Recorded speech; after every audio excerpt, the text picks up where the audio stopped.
할렐루야. 하나님께서 또 우리를 말씀의 자리로 이렇게 불러주셨는데 병이 떨어졌네요.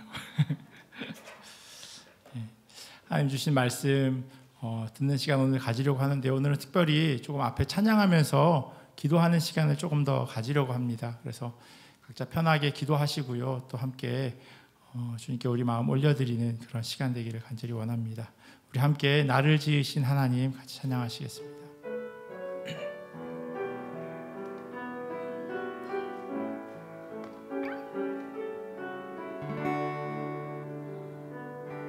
나를 지으신 이가 하나님, 나를 부르신 이가 하나님, 나를 보내신 이도 하나님, 나의 나 된 것은 다 하나님 은혜라. 나의 달려갈 길 다 가도록, 나의 마지막 호흡 다 하도록, 나로 그 십자가 품게 하시니, 나의 나 된 것은 다 하나님 은혜라. 한량없는 은혜, 갚을 길 없는 은혜, 내 삶을 애워 사는 하나님의 은혜, 나 주저함 없이 그 땅을 밟음도, 나를 붙드시는 하나님의 은혜. 한 번 더 고백할까요? 나를 지으신 이가 하나님, 나를 지으신 이가 하나님, 나를 부르신 이가 하나님, 나를 보내신 이도 하나님, 나의 나 된 것은 다 하나님 은혜라. 나의 달려갈 길 다 가도록, 나의 마지막 호흡 다 하도록, 나로 그 십자가 품게 하시니, 나의 나 된 것은 다 하나님 은혜라. 한량없는 은혜, 갚을 길 없는 은혜, 내 삶을 애워 사는 하나님의 은혜, 나 주저함 없이 그 땅을 밟음도, 나를 붙드시는 하나님의 한량없는 은혜, 한량없는 은혜, 갚을 길 없는 은혜, 내 삶을 애워 사는 하나님의 은혜,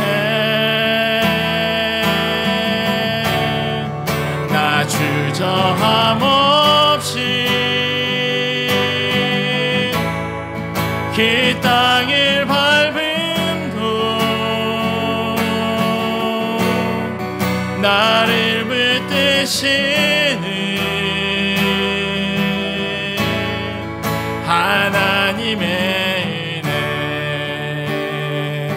우리 시간 함께 같이 기도하며 나가겠습니다. 여러분들 가지고 있는 많은 기도의 제목들이 있을 줄 압니다. 오늘 이 저녁에는요 찬양 중간중간에 계속 기도하려고 합니다. 먼저 기도할 것은요, 하나님 나를 지어주셔서 감사합니다. 이 천지 만물의 주인이 바로 나의 하나님 아버지 되어주심에 감사합니다. 하나님, 내가 여러 가지 많은 걱정과 근심들이 있지만 하나님, 먼저 기도하옵기는 그 하나님 아버지 되시는 분, 내가 그분을 신뢰하게 하시고 정말로 그분의 은혜, 한량 없는 은혜, 갚을 수 없는 그 은혜, 하나님 내가 기억하는 이 자리 되게 하여 주시옵소서. 받은 은혜 기억하게 하시고 감사할 제목들 먼저 헤아리는 이 시간 될 수 있도록 하나님 은혜 더하여 달라고 함께 같이 이 시간 기도하며 나아가겠습니다. 참 좋으신 하나님 감사합니다. 하나님, 우리를 주님의 자녀 삼아주시고 우리로 하여금 하나님 앞에 나와서 찬양으로 영광 돌리며 기도하며 또 말씀 들을 수 있도록 우리를 인도하시며 하나님 감사합니다. 하나님, 우리를 보내신 그 하나님의 은혜를 온전히 잊어버리지 않도록 인도하여 주시옵소서. 우리의 삶 가운데 있어지는 많은 염려와 걱정들이 있지만 하나님, 그것을 넘어서서 일하고 계시는 주님을 바라보며 나아갈 수 있도록 은혜로 도와여 주시옵소서. 우리가 주 하나님 한 분만을 의지하며 살아가기를 소원합니다. 주님만을 믿게 하시고 주님만을 붙잡게 하시고 우리가 무엇을 의지하여야 할지, 우리가 무엇을 붙잡아야 할지 다시 한번 기억하는 하나님이 수요일 저녁 될 수 있도록 하나님 인도하여 주시옵소서. 말씀 가운데 거하기를 소원합니다. 세상은 헛된 것 쫓지 않게 하시고 달고 오묘한 그 말씀이 온전히 들려지는 자리 되기를 원합니다. 하나님, 우리를 선한 길로 이끌어 주시는 그 주님 바라보게 하시고 감사한 것들, 하나님 그 받은 은혜들 헤아리기를 원합니다. 없는 것, 결핍되어진 것들, 부족한 것만을 곱씹는 자 되지 않게 하시고 여기까지 인도하여 주신 그 하나님의 은혜와 사랑을 다시 한번 기억하는 귀한 은혜의 자리 될 수 있도록 주여 함께하여 주시옵소서.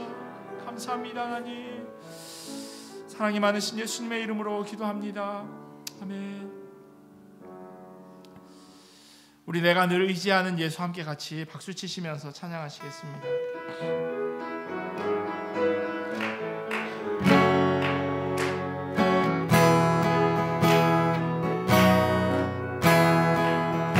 내가 늘 의지하는 예수, 나의 상처 입은 심령을 불쌍하게 여기사 위로하여 주신 미쁘신 나의 좋은 친구, 내가 의지하는 예수, 나의 사모하는 친구, 나의 기도 들으사 응답하여 주시니 미쁘신 나의 좋은 친구, 주의 손 의지하고 살 나를 해할 자가 없도다.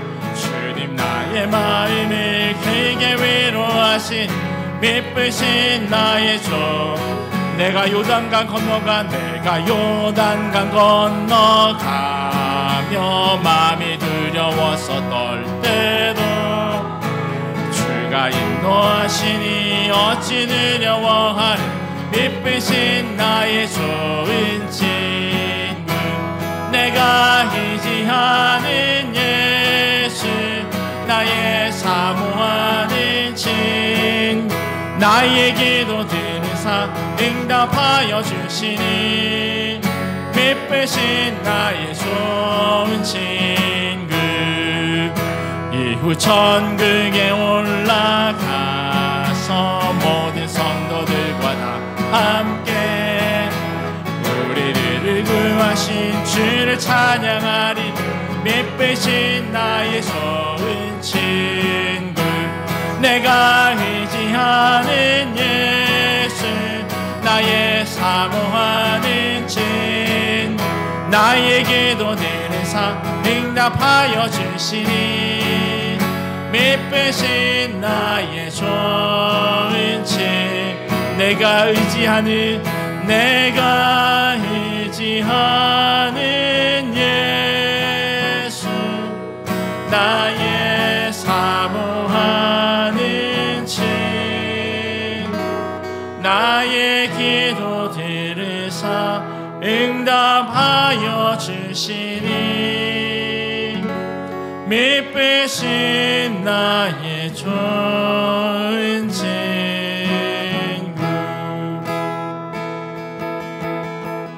이 세상을 살아가는 동안에, 이 세상을 살아가는 동안에 나의 힘을 의지할 수 없으니 기도하고 낙심하지 말 것을 주께서 참 소망이 되심이라.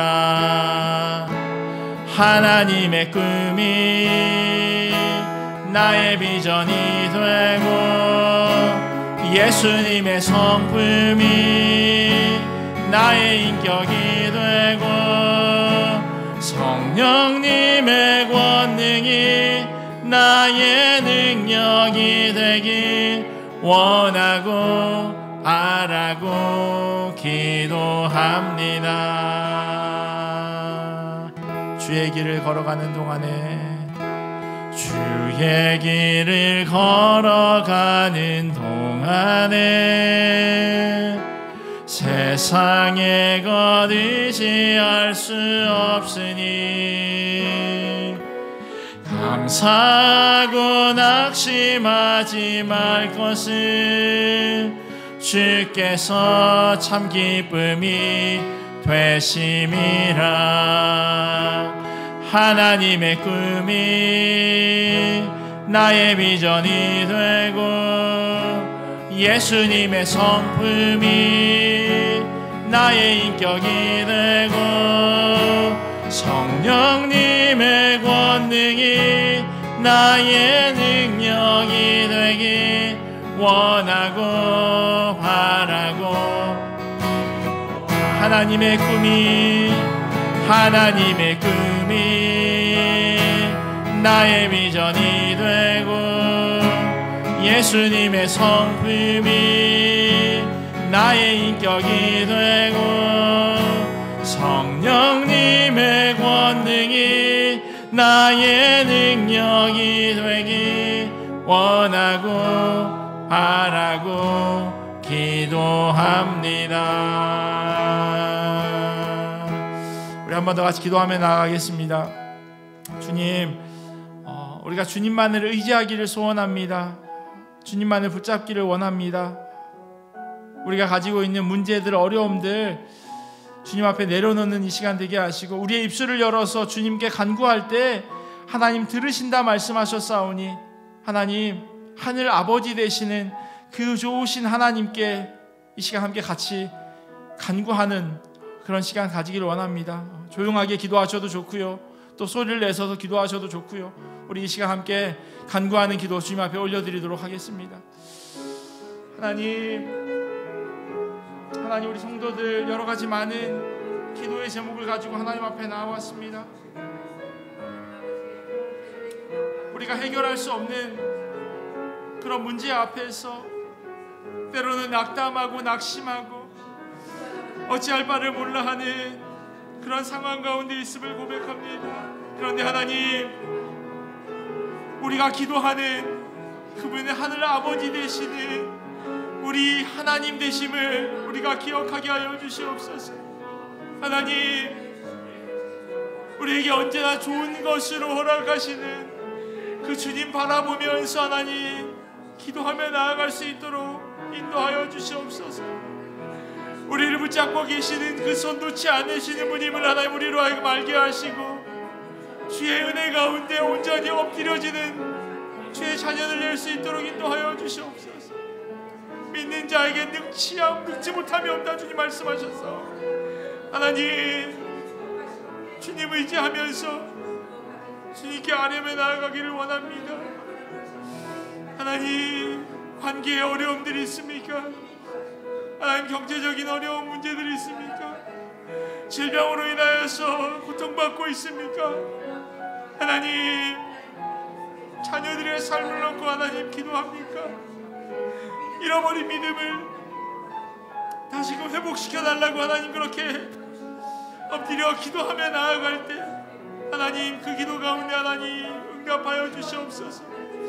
주님만을 바라보게 하시고 주님만을 의지하게 하시고, 하나님께서 두세 사람이 모인 그곳에 함께 있다 말씀하셨사오니 믿음으로 하나님 간구하며 나아가오니, 하나님 우리의 모임 가운데 주님 함께하여 주시옵시고 주님 바라보면서 그렇게 나아갈 수 있도록 주여 은혜로 도와여 주시옵소서.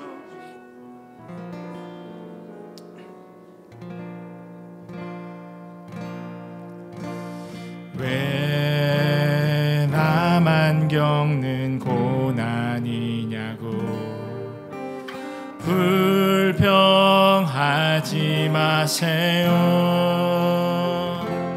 고난의 뒤편에 있는 주님이 주실 축복 미리 보면서 감사하세요. 너무 견디기 힘든 지금 이 순간에도 주님이 일하고 계시잖아요. 남들은 지쳐 앉아 있을지라도 당신만은 일어서서 힘을 내세요. 힘을 내세요. 힘을 내세요. 주님이 손잡고 계시잖아요. 주님이 나와 함께함을 믿는다면 어떤 역경도 이길 수 있잖아요. 왜 이런 슬픔, 왜 이런 슬픔 찾아왔는지 원망하지 마세요. 당신이 잃은 것보다 주님께 받은 은혜 더욱 많음에 감사하세요. 너무 견디기 힘든 지금 이 순간에도 주님이 일하고 계시잖아요. 남들은 지쳐 앉아 있을지라도 당신만이 일어서서 힘을 내세요. 힘을 내세요. 힘을 내세요. 주님이 손잡고 계시잖아요. 주님이 나와 함께함을 믿는다면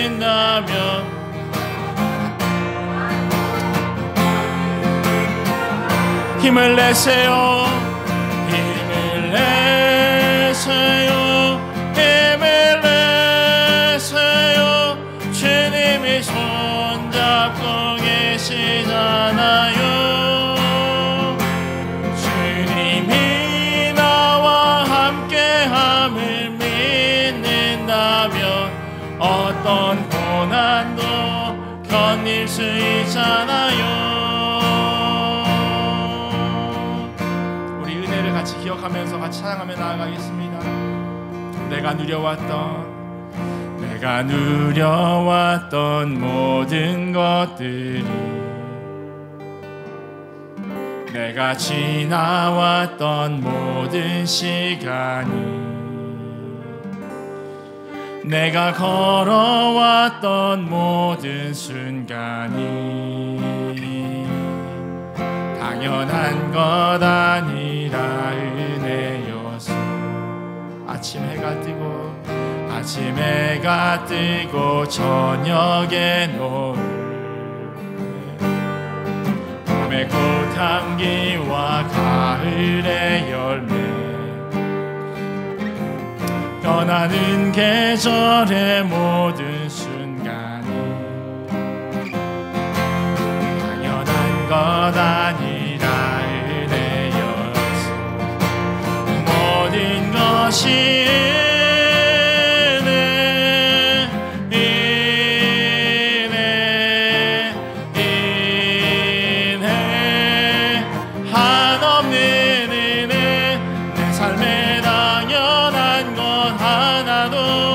없었던 것은 모든 것이 은혜여서, 내가 이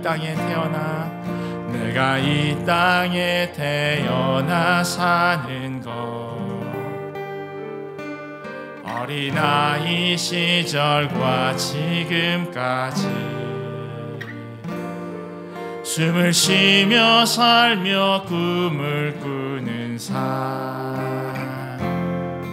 당연한 것 아니 은혜여서, 내가 하나님의 자녀로 살며, 내가 하나님 자녀로 살며 오늘 찬양하고 예배하는 삶, 복음을 전할 수 있는 축복이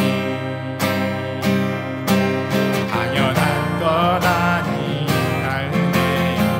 모든 것이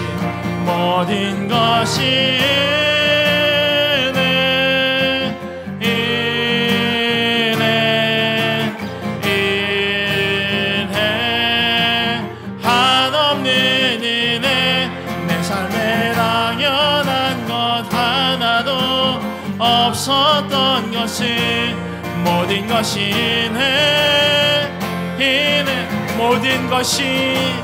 모든 것이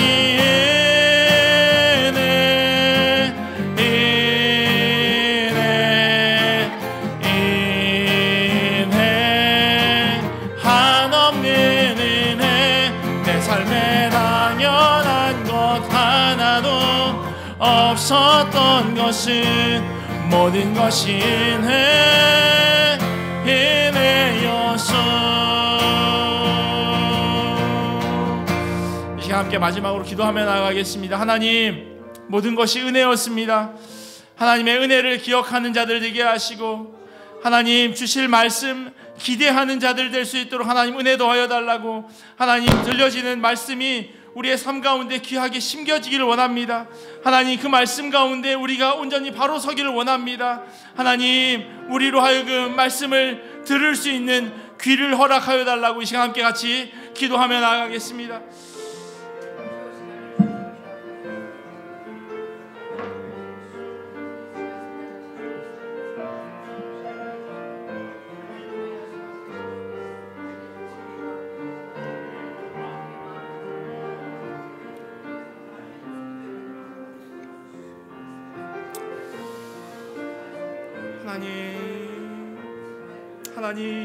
하나님의 은혜를 구합니다. 하나님의 은혜를 더하여 주시옵소서. 말씀으로 하나님 덧입혀 주시옵시고, 한 심령 왔다가 거저가지 않도록 주님 은혜로 더하여 주시옵소서. 주님 허락하신 그 은혜 곱씹게 하시고 우리에게 부어주실 그 은혜 기대하며 나아갈 수 있도록 하나님 인도하여 주시옵소서. 참 좋으신 하나님 감사합니다. 하나님의 은혜를 생각하면 생각할수록 한이 없음을 우리가 고백할 수밖에 없음을 고백합니다.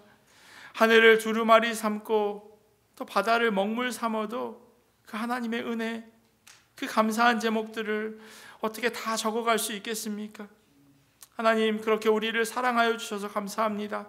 특별히 하나님, 수요일 저녁에 말씀 듣기 위하여 함께 모였습니다.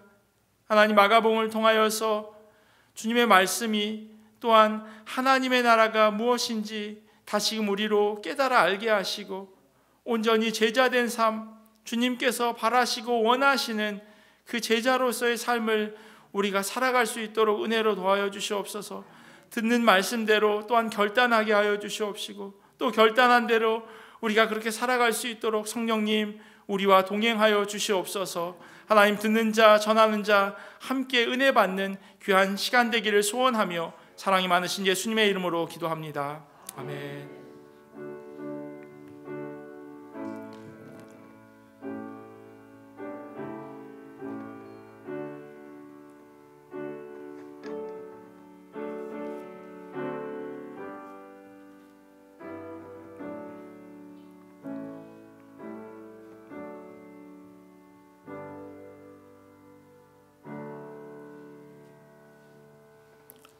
하나님 주신 말씀 같이 보도록 하겠습니다. 마가복음 9장 30절에서 37절까지 그리고 10장 13절에서 16절까지 말씀 우리 같이 보도록 하겠습니다.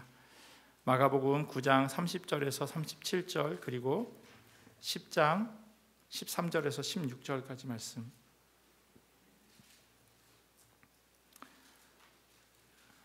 우리 한 절씩 교독하고요. 마지막 마가복음 10장 16절 말씀을 함께 읽도록 하겠습니다. 제가 먼저 마가복음 9장 30절 말씀 읽습니다. 그곳을 떠나 갈릴리 가운데로 지날새 예수께서 아무에게도 알리고자 아니하시니 이는 제자들을 가르치시며 또 인자가 사람들의 손에 넘겨져 죽임을 당하고 죽은 지 3일 만에 살아나리라는 것을 말씀하셨기 때문이더라. 그러나 제자들은 이 말씀을 깨닫지 못하고 묻기도 두려워하더라. 가버나움에 이르러 집에 계실새 제자들에게 물으시되 너희가 길에서 서로 토론한 것이 무엇이냐 하시되 그들이 잠잠하니 이는 길에서 서로 누가 크냐 하고 쟁론하였음이라. 예수께서 앉으사 12 제자를 불러서 이르시되 누구든지 첫째가 되고자 하면 뭇 사람의 끝이 되며 뭇 사람을 섬기는 자가 되어야 하리라 하시고 어린아이 하나를 데려다가 그들 가운데 세우시고 앉으시며 제자들에게 이르시되 누구든지 내 이름으로 이런 어린아이 하나를 영접하면 곧 나를 영접함이요 누구든지 나를 영접하면 나를 영접함이 아니요 나를 보내신 이를 영접함이니라. 우리 마가복음 10장 13절에서 16절 계속해서 이어서 교독하도록 하겠습니다. 사람들이 예수께서 만져주심을 바라고 어린아이를 데리고 오매 제자들이 꾸짖거늘 예수께서 보시고 노하시어 이르시되 어린아이들이 내게 오는 것을 용납하고 금하지 말라. 하나님의 나라가 이런 자의 것이니라. 내가 진실로 너희에게 이르노니 누구든지 하나님의 나라를 어린아이와 같이 받들지 않는 자는 결단코 그곳에 들어가지 못하리라 하시고 그 어린아이들을 안고 그들 위에 안수하시고 축복하시니라. 아멘. 하나님의 말씀입니다.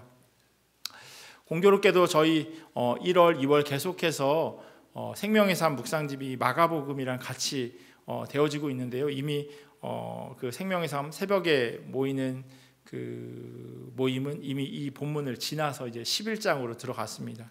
저희는 이제 조금 늦게 따라가고 있는 그런 느낌인데요. 예수님께서 마가복음 8장에 처음으로 예수님께서 고난을 받으시고 십자가에 달려 돌아가시지만 부활하실 것이다, 3일 만에 살아나실 것이다 라고 하는 그런 말씀을 하셨습니다. 마가복음 8장 31절에 보면요, 인자가 많은 고난을 받고 장로들과 대제사장들과 서기관에게 버림받아 죽임을 당하고 사흘 만에 살아나야 할 것을 비로소 그들에게 가르치시되라고 이야기하면서 처음으로 예수님께서 순환과 부활에 대해서 말씀하셨습니다. 예수님의 고난과 부활에 대해서 처음 이야기를 들었을 때요, 베드로는 예수님을 잡아당기면서 항의합니다. 그렇게 하지 말라는 거죠. 자기들이 지금까지 생각했던 그 황금빛 미래와 예수님께서 지금 말씀하신 이 내용과는 전혀 결이 달랐던 겁니다.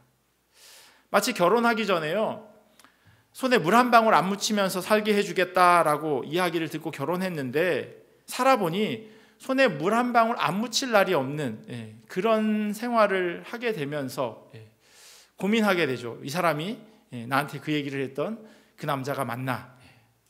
반대로요, 남편분들도 그런 고민을 하신대요. 내가 같이 있어만 줘도 좋아하고 또 재미없는 농담해도 웃어주고 꽃 한 송이만 선물해줘도 너무너무 좋아했던 그 사람이 시간이 지나니 썰렁한 개그를 하면 정색을 하고요, 어지간한 선물에 눈 하나 깜짝하지 않는 그런 사람, 예전에 내가 만났던 그 사람이 맞나라고 하는 그런 질문을 하게 된다고 합니다.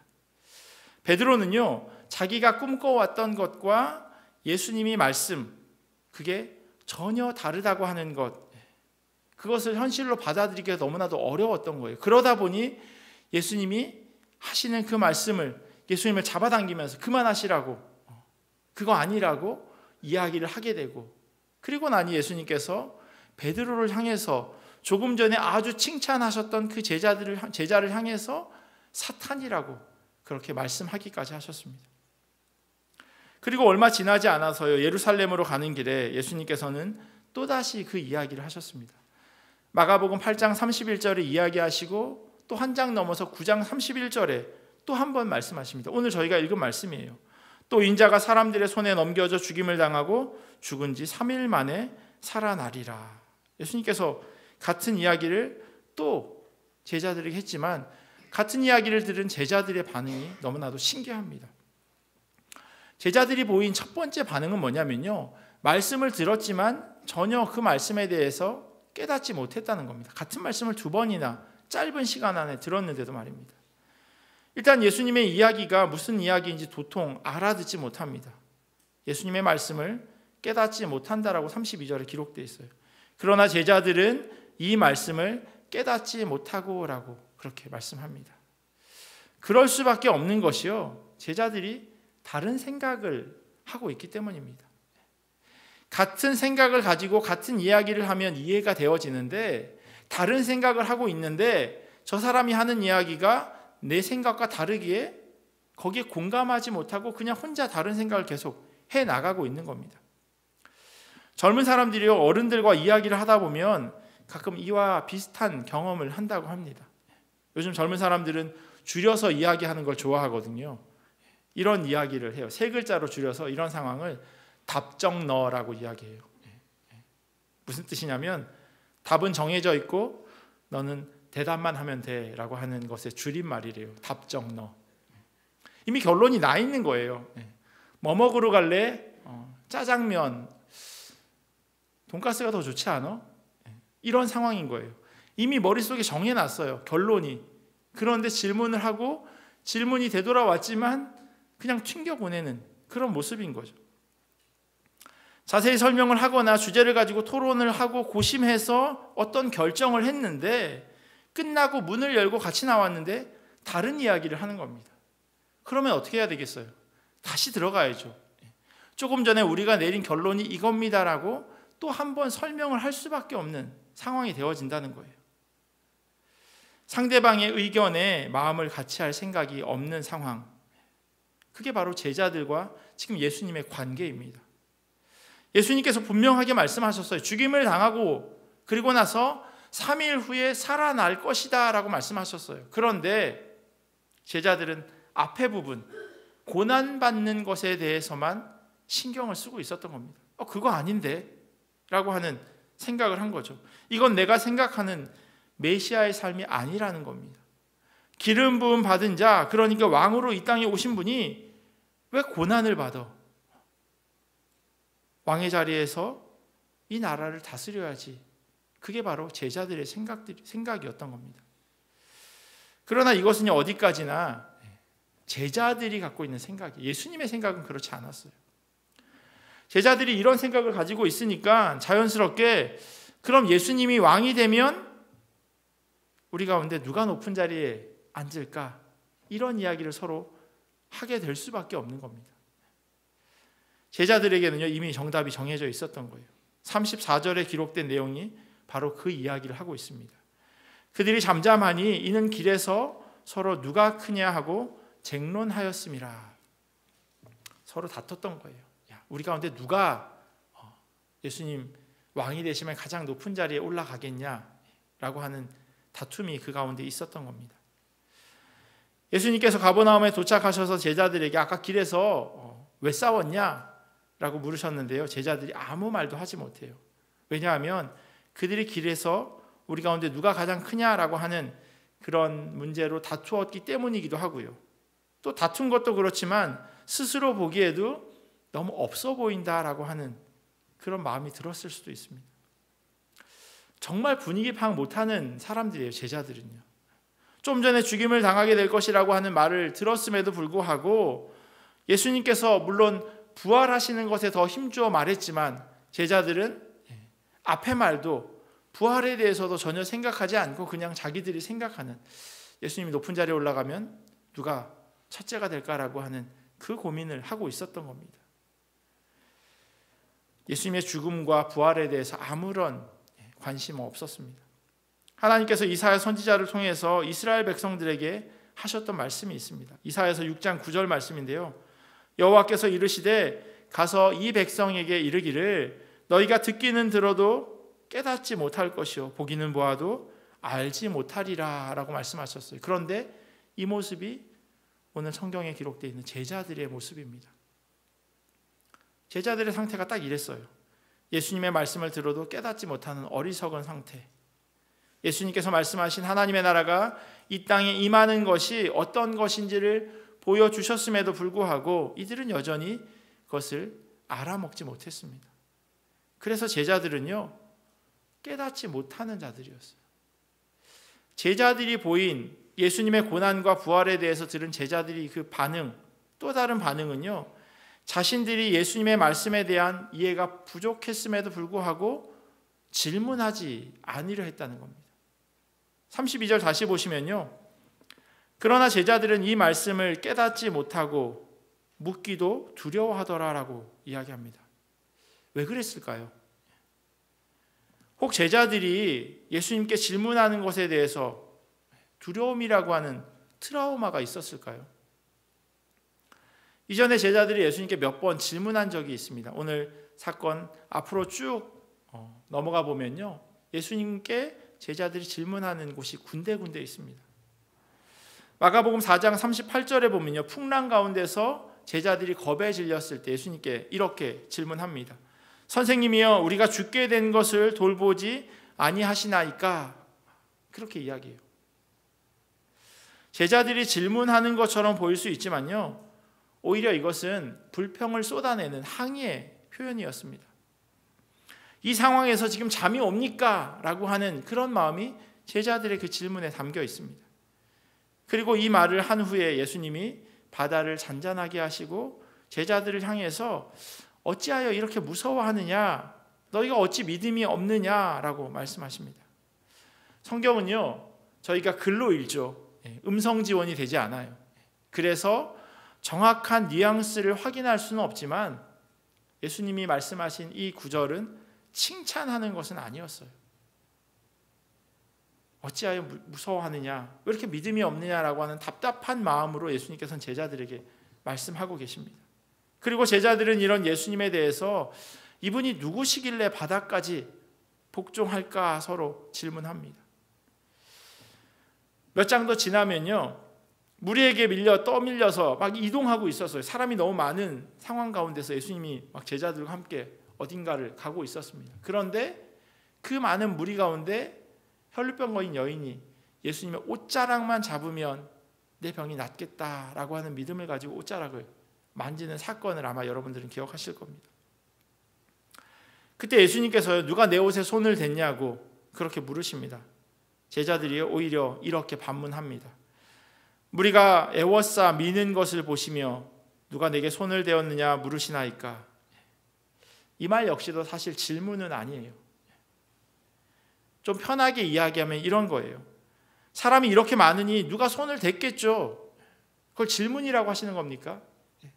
제자들은 사실 이런 뉘앙스로 예수님께 반문하고 있는 겁니다. 누가 손 댔겠죠. 이렇게 사람이 많은데. 제자들의 짜증 섞인 말, 그것은 예수님의 질문에 대한 대답이 아니었습니다. 풍랑 때와 마찬가지로 제자들은 예수님이 어떤 분이신지 전혀 알지 못하고 있었어요. 예수님이 누가 손을 댔는지 몰라서 물으신 게 아니었어요. 한 번은 이런 일도 있었습니다. 빈들에서 예수님께서 말씀을 전하시는데 사람들이 배고파하고 있었어요. 그래서 예수님께서 제자들에게 이렇게 말씀하세요. 제가 세번역 성경으로 읽어드릴게요. 빵을 가서 구해와라. 빵이 있었으면 좋겠다라고 물으니 그러면 우리가 가서 빵 200데나리온어치를 사다가 그들에게 먹이라는 말씀입니까? 라고 질문합니다. 5,000명이 있었을 때도 마찬가지고요. 4,000명이 있었을 때도 동일한 반응을 제자들은 보였습니다. 여전히 예수님이 말씀하시는 의도도 모르고 예수님의 정체도 모르는 바보들입니다. 제자들의 질문들을 살펴보면 어떤 때는 당황해서 급하게 예수님을 찾는 하소연일 때도 있고요. 어이없고 황당하다는 식의 말투로 예수님에게 항의하듯 질문하기도 합니다. 그럼에도 제자들은 예수님께 계속해서 물었습니다. 아무것도 모른 채 말입니다.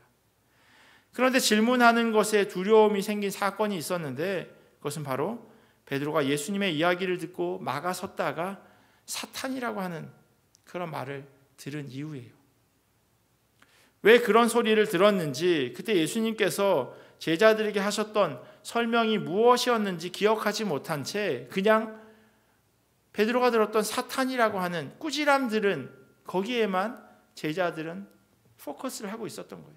그러다 보니 궁금한 점이 있는데도 불구하고 예수님이 죽으셨다가 부활하신다라고 하는 그 이야기의 뜻이 뭔지 모름에도 불구하고 질문하려 하지 않았습니다.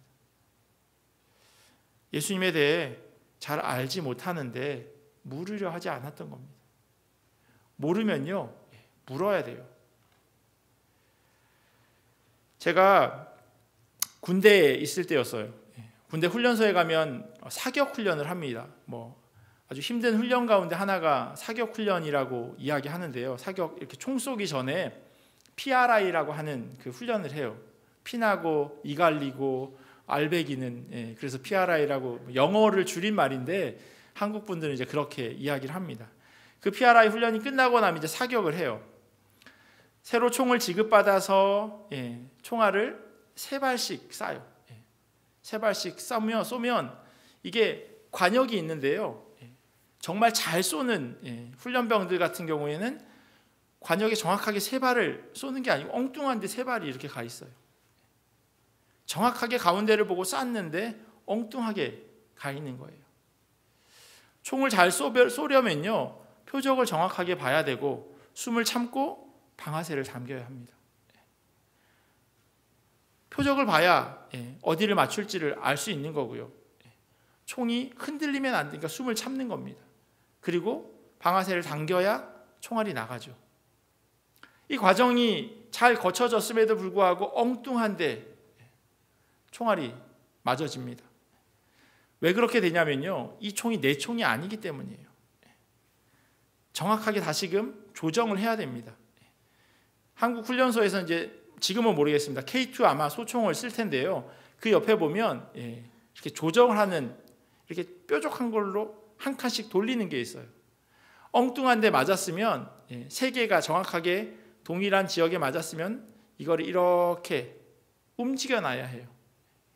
왼쪽으로 3번, 아래로 3번 이렇게 해서 방향을 수정하는 겁니다. 그래야 정확하게 맞춰서 잘 쏘면 원하는 곳에 맞게 되는 거예요. 나와 이 총을 같이 맞추는 겁니다. 마치 제가 예전에 설교할 때 말씀드렸던 것처럼 조율하는, 기도하는 것과 마찬가지죠. 하나님의 마음에 우리를 맞춰서 기도해야 하는 것처럼 잘 맞추려면 총과 내가 같이 맞춰줘야 하는 겁니다. 흔히 0점을 맞춘다고 그렇게 이야기합니다. 그냥 눈으로 보는 것이 전부가 아니에요. 제자들은요, 예수님과 함께 생활하고 그분을 항상 근거리에서 봤음에도 불구하고 제대로 보지 못했어요. 정확하게 보지도 못했습니다. 그러면 어떻게 해야 되냐면 물어야죠. 그리고 다시금 수정해야 됩니다. 뭐가 잘못됐는지, 어떤 방향으로 움직여야 하는지. 근데 제자들은 그 마지막 그것을 생략하고 있는 겁니다. 이런 제자들이 예수님이 누구신지 모르면서 열심히 한 일이 있어요. 그게 뭐냐면 예수님이 왕이 되면 누가 높은 자리에 차지할까라고 하는 거예요. 서로 이런 식의 이야기를 한 겁니다. 그래도 예수님께서 중요한 자리에 꼭 데리고 가셨던 베드로, 야고보, 요한이 높은 자리에 올라가지 않겠어? 그래도 가장 중요한 재정을 담당하는 가룟 유다가 높은 자리에 올라가야지. 무슨 소리야? 이 가운데서 예수님 처음 만났을 때, 제자로 부름받을 때 칭찬받은 사람 있어? 예수님께서 나를 보고 봐라, 저 사람이야말로 참으로 이스라엘 사람이다, 그에게는 거짓이 없다라고 그렇게 이야기들은 나다나엘, 바돌로메가 가장 높은 자리에 올라가야 되는 거 아니야? 제자들은 서로 그런 이야기를 하고 있었던 겁니다. 자기들끼리 처음에는 작게 이야기를 시작하다가 나중에는 목소리가 높아진 거예요. 그리고 옆에 있던 예수님까지 듣게 된 겁니다. 그래서 예수님께서 제자들에게 아까 길에서 왜 싸웠냐라고 질문하신 거죠. 물론 예수님은 언제나 그렇듯 다 알고 계셨습니다. 3년이나 같이 살았기에 제자들이 생긴 건요, 눈치만 빨라졌다는 거예요. 제자들이 잠잠합니다. 왜 싸웠냐고 하는 질문에 잠잠한 거죠.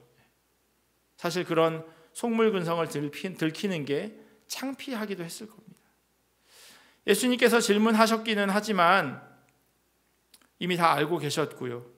그래서 제자들을 앉혀놓고 이런 말씀을 해주십니다. 35절 말씀이에요. 누구든지 첫째가 되고자 하면 무사람의 끝이 되며 무사람을 섬기는 자가 되어야 하리라. 이 섬기는 사람을 영어 성경에는 서번트라고 그렇게 적어 놓았고요. 헬라어에는 디아코노스, 그리고 히브리어에는 에베드라고 번역합니다. 언제 이 단어가 처음 사용되냐면요, 아브라함이 3명의 사람들, 그게 나중에는 천사인 걸 알게 되지만 그 3명의 사람들을 만났을 때 이 단어를 처음 사용하고 있어요.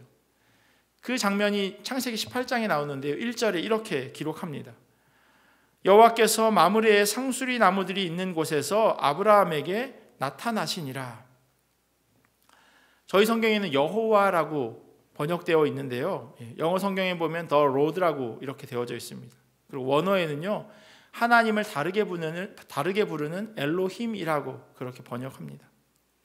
아브라함은요, 하나님께서 자기 앞에 나타나신 것에 대해서 정확하게 알지 못하지만, 그러나 하나님을 향해서 주인이라고 이야기하고요, 자기를 향해서 종이라고 부릅니다. 주님, 내가 당신의 종입니다 라고 이야기하는 거예요.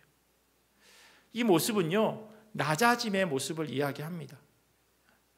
예수님께서 제자들에게 너희가 하나님 나라의 첫째가 되고자 하면 이렇게 종으로, 에베드로 그렇게 살아야 한다고 말씀하세요. 그냥 다른 사람들을 조금 칭찬하면서 그 사람을 높여주는 게 아니라 내가 완전히 종의 모습으로 살아가야 한다고 말씀합니다. 그리고 하신 행동이요, 어린아이를 안아주시는 거였어요. 당시 어린이가 어떤 의미를 가지고 있는지 제가 여러 번 말씀드렸습니다. 귀엽고 이쁜 존재가 아니라 온전한 사람이 아닌 존재를 이야기합니다. 어른만큼의 노동력을 제공해 줄 수 없는 그러한 존재, 그러나 어른만큼 많이 먹는, 전혀 가게에 도움되지 않는, 없는 것이 오히려 더 나을 때도 있는, 왜냐하면 귀찮고 일도 못하고 또 오히려 손이 더 많이 가는 그런 존재, 그게 바로 어린아이였어요. 좀 옛날 유행가긴 하지만요, 사람인 듯 사람 아닌 사람 같은 존재가 바로 어린아이예요. 그런데 예수님께서 그 어린아이 하나를 안아주세요. 제가 설교 제목을 정하면서요, 껴안다라고 하는 저 단어를 이렇게 컴퓨터로 쳤는데 뭔가 어색한 거예요. 껴안다, 왜 어색하지? 그리고 사전을 찾았더니, 여러분도 이렇게 외국에 오래 사시면 경험하시겠지만 한국말은 점점 줄고 영어는 하나도 안 늘고, 껴안다 저렇게 화면에 니은 받침으로 써야 되는데 니은 지읒 이렇게 바닥에 앉는 그 안다를 쓴 거예요. 그래서 뭔가 이상하다 하고 해서 이제 사전을 찾아봤더니 저 껴안다라고 하는 게 맞다고 이렇게 돼 있더라고요. 그런데요, 그 사전에 저 껴안다라고 하는 단어에 2가지 뜻이 있다고 되어져 있더라고요. 하나는요, 두 팔로 두르거나 감아서 앉다, 이렇게 앉는, 그걸 우리가 잘 알고 있는 껴앉다라고 하는 그런 첫 번째 의미고요. 두 번째 의미는요, 혼자서 여러 가지 일을 떠맡다라고 할 때, 그때도 이 껴앉다라고 하는 단어를 쓴대요. 우연히 찾은 이 단어의 뜻이요, 오늘 말씀 가운데 다 담겨 있는 것 같아요. 예수님께서 하나님 나라의 첫째가 되는 사람은 사람 취급받지 못하는 사람을 두 팔로 감으면서 안으시는 모습입니다. 언제 이런 행동이 나오나요? 언제 껴안게 되나요? 너무너무 싫은 사람한테 그런 행동이 나오지 않습니다. 너무나도 사랑스럽고 내가 좋아하고 그런 대상을 만날 때 껴안게 되죠. 사랑할 때 느끼는 그런 행동입니다. 그렇게 안기게 되면 사랑을 느끼게 되고 서로에게 위로가 됩니다. 쉽게 말하면요, 사람 취급받았다라고 하는 감정이 전달되어지게 됩니다. 누가복음 15장에 나오는 탕자의 비유, 혹은 되찾은 아들의 비유를 보면 죽지도 않은 아버지에게 유산을 받아 가지고 간 그 아들의 이야기, 너무나도 잘 아는 그 이야기이실 겁니다. 벼룩도 낯짝이 있다면 둘째 아들이 고민하지만 사실은 안 왔어야 하는데요, 그런데 아버지께 돌아옵니다. 그냥 하인으로라도 써주십시오라고 하는 이야기를 하려고요. 끼니를 해결해야 하니까. 하지만 아버지의 생각은 그 아들의 생각과 똑같지 않았습니다. 누가복음 15장 20절에 보면요, 아직도 거리가 먼데 아버지가 그를 보고 측은히 여겨 달려가 목을 안고 입을 맞추니라고 돼 있어요. 보통 달려가 목을 조르고 뺨을 때리고 이렇게 되어져야 맞는 상황이죠. 그런데 아버지는 그렇지 않아요. 하늘 아버지는 우리가 생각하는 사람과 너무나도 다른 모습입니다. 아들의 걱정과는 달리 아버지는 멀리 있는 그 아들을 더 먼저 알아봅니다. 그리고 껴안고 입을 맞춰주죠. 아들이 돌아온 것만으로도 아버지에게는 기쁨이었습니다. 형은 그를 사람 취급하지 않고 집으로 들어오고 싶어 하지도 않았는데 아버지는 달랐어요. 그 행동이 뭐였냐면 안아주는 거였어요. 마치 오늘 본문에서 예수님께서 어린아이를 껴안아주는 것과 똑같은 행동을 하십니다. 이렇듯 누구를 껴안는다고 하는 것은 사랑의 표현이고요, 또 당신은 충분히 존중받을 만한 사람입니다 라고 하는 것을 알려주는 행동이기도 합니다. 껴안다의 또 다른 의미는요, 혼자서 여러 가지 일을 떠맡다예요. 진짜 종으로 꼴찌가 되어서 다른 사람을 섬기는 사람은요, 혼자 여러 가지를 떠맡을 수밖에 없습니다. 종이 그런 사람 아닌가요? 이거 시키면 이거 하고 저거 시키면 저거 하고, 잘해서 칭찬받는 게 아니고 그냥 잘하면 잘한 거고, 그게 바로 종의 모습이죠. 예수님께서요, 그런 사람이 하나님 나라의 첫째라고 말씀하십니다. 우리가 생각하는 것과는 오히려 반대죠. 교회 안에 이런 분들이 계세요. 여러 가지 일들을 돌보다 보면, 또 많은 부서에서 수고하다 보면 번아웃이 될 때도 있습니다. 다른 면에서 보자면 주님께서 그만큼 많은 달란트를 허락해 주셨다고 하는 증거가 되어질 수도 있을 겁니다. 받은 달란트를 땅에 묻어두지 않고 귀하게 남기는 일, 그리고 그것을 잘 감당하는 일은 주인이 다시금 돌아왔을 때 칭찬받는 그러한 행동이 되어집니다. 사람들은 주인이 되기를 원하지만 예수님께서는 종이 되라 말씀하세요. 종이 되는 걸 원하지 않는데도 말입니다. 왜냐하면 예수님께서 이 땅 가운데 종으로 오셨기 때문입니다. 빌립보서 2장 6절부터 8절까지 말씀 보시면요, 그는 근본 하나님의 본체시나 하나님과 동등됨을 취할 것으로 여기지 아니하시고 오히려 자기를 비워 종의 형체를 가지사 사람들과 같이 되셔서 사람의 모양으로 나타나사 자기를 낮추시고 죽기까지 복종하셨으니 곧 십자가에 죽으심이라.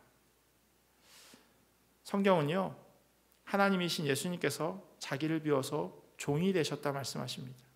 그렇게 하신 이유가 십자가에 죽기를 원하셔서예요. 왜냐하면 그래야 우리가 구원받을 수 있고 우리가 하나님 나라에 들어갈 수 있기 때문이죠. 우리는 그 사랑으로 구원을 선물로 받았습니다. 그리고 우리는 그리스도인입니다. 예수 그리스도를 닮아가기를 선택한 사람들, 그들을 향해서 그리스도인이라고 부르는데, 그렇다면 종이 되는 것이 어색하지 않아야 할 것입니다. 자꾸 세상 사람들의 삶의 방식을 우리에게 이야기하고 우리는 세상 안에 살다 보니 그것에 익숙해져서 살아가지만 그게 옳다고 여겨지지만 예수님은 그 반대를 얘기하고 계심을 우리는 잊지 말아야 할 것입니다. 속지 말아야 해요. 그거 아니야 라고 이야기하는데 자꾸 세상에서 그렇게 이야기하니까 그게 맞다라고 생각하게 되어지는 겁니다. 예수님께서 어린아이를 껴안고 이런 말씀을 하세요. 37절 말씀 보시면 누구든지 내 이름으로 이런 어린아이 하나를 영접하면 곧 나를 영접함이요 누구든지 나를 영접하면 나를 영접함이 아니요 나를 보내신 이를 영접함이니라. 아무도 진짜 사람이라고 여기지 않으니 어린아이를 안으시면서 그를 자기의 주인 섬기듯 대해야 한다고 말씀하십니다. 그게 예수님을 섬기는 거래요. 예수님을 섬기는 것, 그게 하나님을 섬기는 거래요. 그러면 아이를 섬기는 게 사람 같지 않은 그 사람을 섬기는 것이 하나님을 섬기는 것이라고 이야기하는 거죠. 어린아이라고 하는 건요, 그냥 예수님께서 비유로 말씀하시는 것이죠. 여전히 사랑받지 못하고 돌봄받지 못하는 많은 사람들에 대해서 우리는 그들을 품으라 예수님께서 말씀하고 계시는 겁니다. 저희가 10장 15절 말씀도 읽었어요. 하나님의 나라를 어린아이와 같이 받들지 않는 자는 결단코 그곳에 들어가지 못한다. 아까 말씀드렸듯이 어린아이가 어떤 존재라고 말씀드렸어요. 어린아이의 그 특성 가운데 하나는요, 그냥 고지고대로 듣는다는 거예요. 나이가 들면 어떻게 돼요? 고지고대로 안 들어요. 뭔가 뒤에 뭐가 있을 거야. 에이, 그냥 주는 거 아닐 거야. 어른이 되면 그렇게 생각해요. 그리고 이야기하죠. 에이, 세상에 공짜가 어디 있어. 아이들은요, 그냥 사탕 주면요, 감사합니다 그러고 그냥 먹어요. 거기에 뒤에 뭐가 있는 것에 대해서 생각하지 않습니다. 그래서 항상 납치되는 그런 일을 방지하기 위해서 이야기하죠. 모르는 사람이 주는 거 받지 말라고, 먹지 말라고. 왜 그렇게 이야기하겠어요? 원래 그런 거예요. 아이들은요.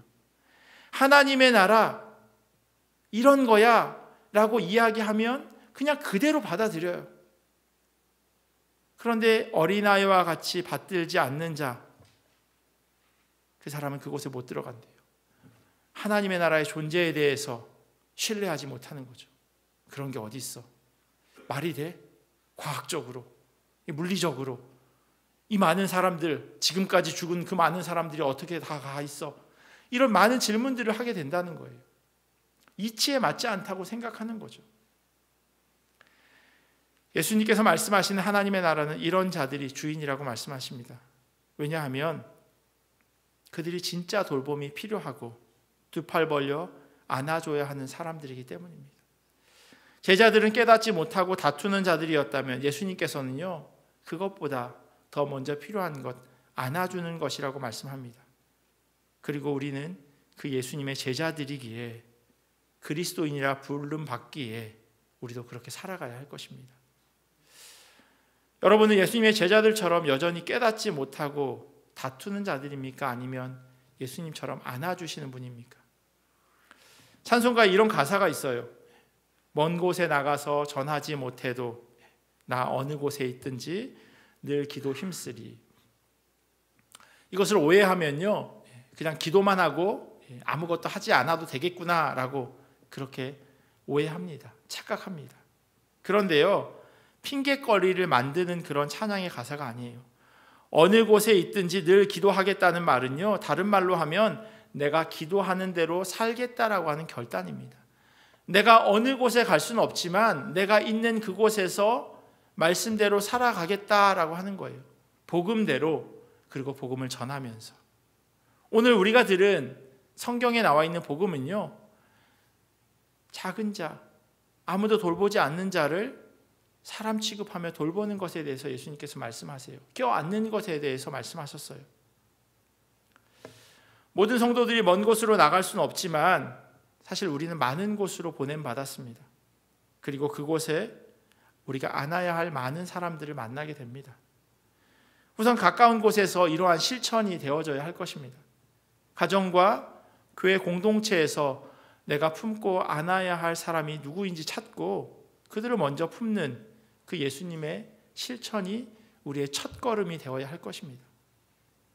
꼭 몸으로 안아주는 것을 말씀드리는 건 아닙니다. 따뜻한 말 한마디는요, 그 어떤 행동보다 사랑이 전달됩니다. 이쁜 옷, 이쁜 신발 신고 오는 분을 향해서요, 너무 이쁘다, 와, 그 신발 너무 멋지다 라고 아주 편안하게 아무렇지도 않게 건네는 그 말 한마디가요, 상대방으로 하여금 기분 좋게 만들어요. 너무 당연하고 너무 쉬운데, 그런데 우리가 그걸 잘 하지 못할 때가 있다는 거예요. 그냥 이쁘면 이쁘다고 이야기해주고 멋지면 멋지다고 이야기해주고 안 이쁘면 그냥 삼키고, 근데 그 반대로 하잖아요.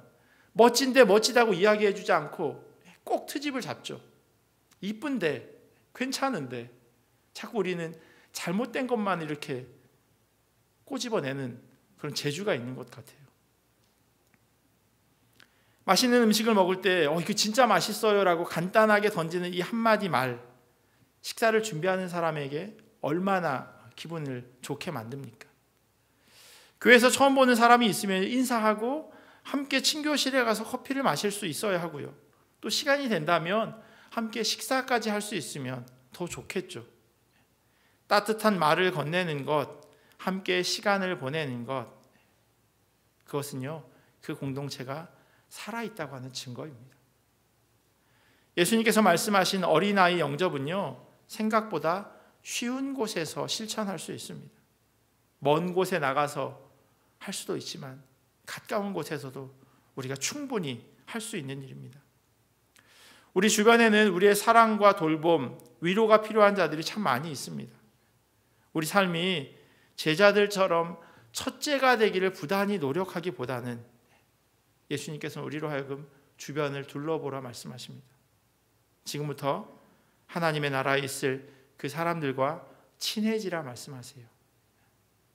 지극히 작은 자에게 하는 것, 주님께 하는 것이고 섬기는 일이 그리스도의 정체성이라고 예수님께서 우리에게 말씀하고 있습니다. 자기 정체성을 다른 데서 찾지 않으셨으면 좋겠습니다. 우리는 그리스도인이고 주님께서 우리를 그렇게 불러주셨습니다. 우리의 정체성을 깨닫고 그 부르심대로 살아가는 우리 모두가 되기를 예수 그리스도의 이름으로 간절히 축원합니다. 기도하겠습니다. 참 좋으신 하나님 감사합니다. 혹 우리가 예수님과 다른 생각을 가지고 살아가는 제자들과 같이 아는지 다시 한번 질문하기를 원합니다. 신앙의 연수를 자랑하기보다는 주님의 마음을 더 깊이 이해하게 하시고 삶을 통해 복음을 살아내는 주님의 자녀 되게 하여 주시옵소서. 교회에서 말씀을 통해 훈련받고 어떻게 살아야 하는지 들었다면 이제 삶의 자리에서 실제로 그렇게 살아가게 우리를 인도하여 주시옵소서. 주님 뜻 가운데로 걸어가게 하여 주시옵소서. 감사하며 사랑이 많으신 예수님의 이름으로 기도합니다. 아멘. 각자 가지고 오신 기도의 제목 가지고 기도하시고요, 자유롭게 돌아가도록 하겠습니다.